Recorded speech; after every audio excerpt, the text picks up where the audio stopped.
Navigating ethical non-monogamy. Clearing boundaries, agreements, and rules for respectful relationships.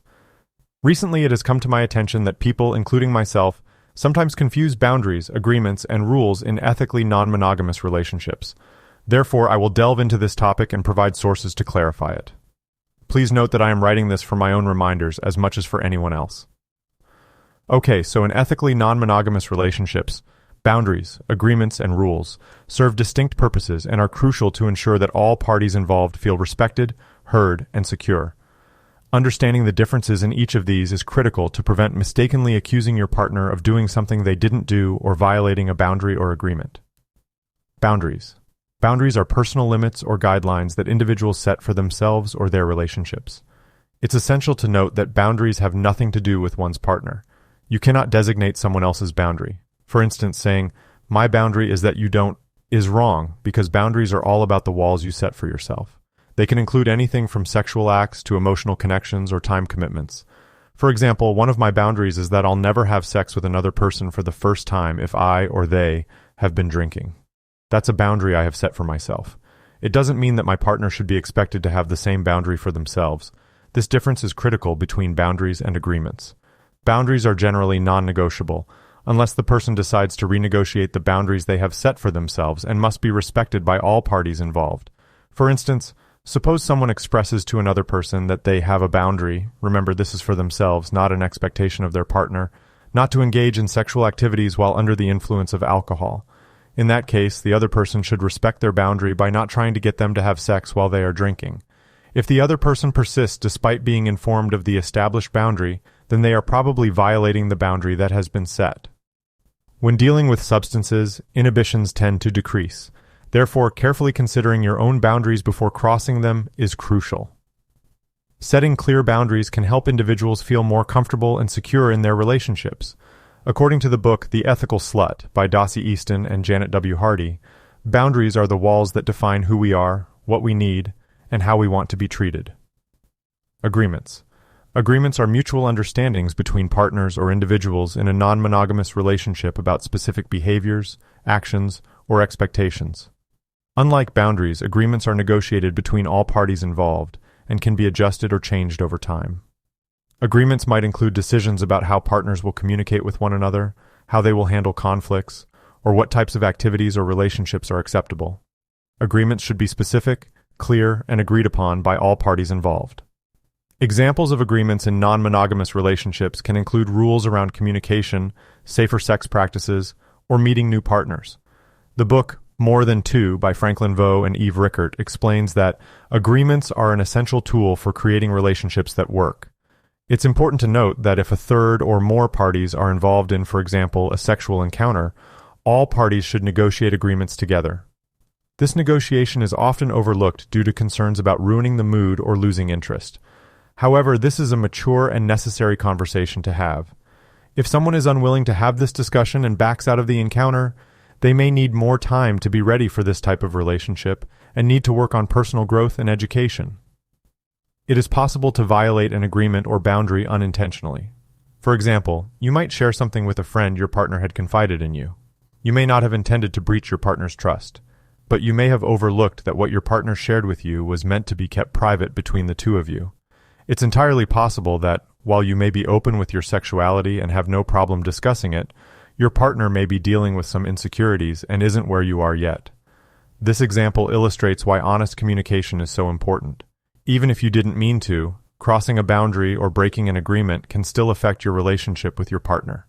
However, you can take steps to repair the damage, such as admitting your mistake, taking ownership of it, and making efforts to regain trust and respect in your relationship. Your partner must recognize that relationships can be complex and humans aren't perfect, so we may make mistakes. Punishing someone for past mistakes, especially if they're actively trying to improve, doesn't help build a healthy relationship. Rules. Rules should generally be avoided. Rules are external guidelines or restrictions that individuals impose on themselves or their partners.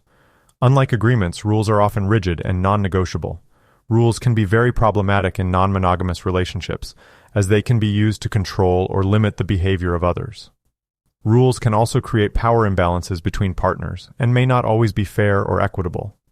Easton and Hardy write, Rules can be helpful in getting clear about what we want, but they can also be used to avoid communication and control behavior.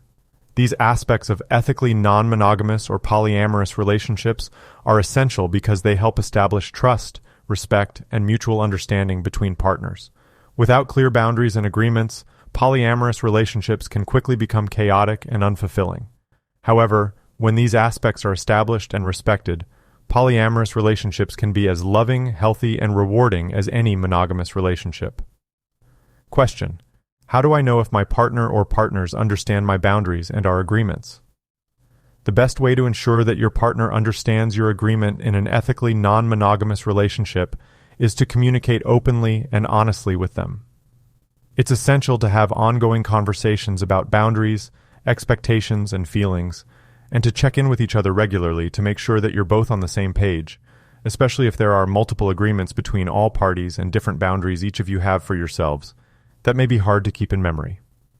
Here are some tips to help you ensure that your partner understands your agreement.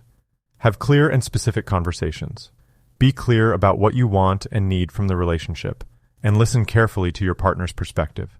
Try to be as specific as possible when discussing boundaries, expectations, and other vital aspects of the relationship. Check for understanding. Ask your partner to repeat back to you what they understand about your agreement.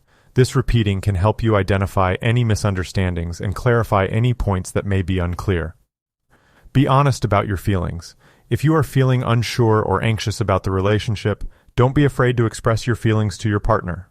It's essential to be honest and transparent with each other to build trust and ensure that you're both on the same page. Keep the lines of communication open. Make time for regular check-ins and conversations about the relationship. These regular check-ins can help you stay connected and avoid misunderstandings or miscommunications down the line. Remember, communication is critical in any relationship but is imperative in ethically non-monogamous relationships. By being open, honest, and communicative with your partner, you can build a solid and healthy relationship that works for both of you. References used for this podcast are as follows. The Ethical Slut, A Guide to Infinite Sexual Possibilities, is a book written by Dossie, Easton, and Janet W. Hardy and published by Celestial Arts in 2009. Another book on ethical non-monogamy is More Than Two, A Practical Guide to Ethical Polyamory by Franklin Vo and Eve Rickert, which was published by Thorntree Press in 2014. In an article published on Psychology Today on December 9, 2020, titled How to Create a Relationship Agreement That Works for You, Eva Taylor Grant offers tips for negotiating relationship agreements that are customized to each individual's needs. The National Coalition for Sexual Freedom provides a resource on their website called Polyamory Basics, which can be found at ncsfreedom.org. A blog post on Psychology Today by Frankie Bashan titled Polyamory, A Practical Guide, provides advice on communication, boundary setting, and other aspects of polyamorous relationships. Finally, Mira Solanki Estrada wrote an article for HuffPost called Polyamorous Relationships, A Definition of Polyamory, How It Works, and Why It's Not All About Sex, which explores common misconceptions about non-monogamy and offers an introduction to the concept of polyamory. To conclude, establishing boundaries, agreements, and rules is essential for maintaining respectful and healthy relationships, particularly in the context of ethically non-monogamous relationships. It's critical to understand the distinctions between each of these concepts to avoid misunderstandings, respect personal limits, and negotiate mutual agreements that work for everyone involved. Remember, boundaries are personal limits, agreements are mutual understandings, and rules are external guidelines that should be avoided. The following podcast will discuss navigating toxic relationships and rebuilding trust, so stay tuned. Thank you for listening, and until next time, stay safe, stay respectful, and keep exploring your relationships.